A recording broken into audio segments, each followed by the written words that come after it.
Here, where evil revealed its face.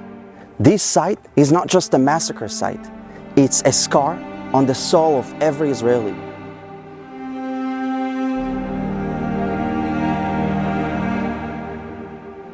One year ago, on October 7th, 2023, what happened here wasn't a conflict. It wasn't a clash. It was pure, unfiltered hatred. A massacre of innocent people whose only crime was existing as Jews on their own land. They came here for joy. Young people from all over Israel, they came to celebrate life.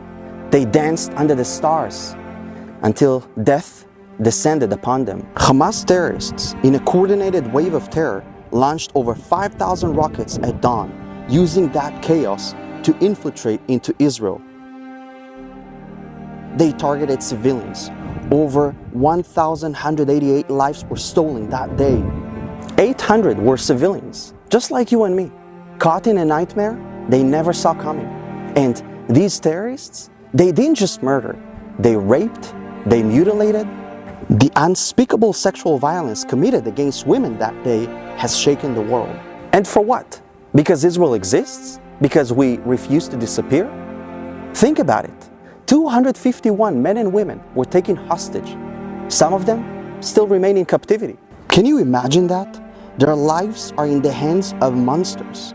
Bodies of at least 40 hostages are still being held, even in death. And it's real, right here, right now. Since that dark day, the IDF managed to rescue some hostages, and 111 others were released in negotiations. But at least 21 hostages were murdered by Hamas and Palestinian Islamic Jihad, their lives cut short, even in captivity. These were sons, daughters, brothers and sisters. They were not soldiers. They were humans, loved ones, whose lives were snuffed out in an instant. Look at their faces.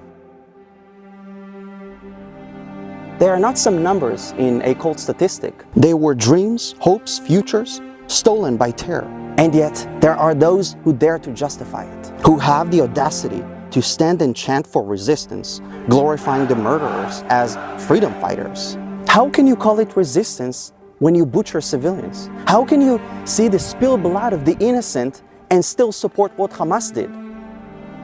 No, this was not resistance. This was not a fight for rights or freedom. This was a crime against humanity, a war on the Jewish people for simply daring to live. The world watched it as it happened, and yet the hypocrisy is staggering. Where was the outrage for the innocent? The world actually stood with Israel for 5 minutes when we were under attack. But as soon as the Jews began defending themselves, the condemnation began.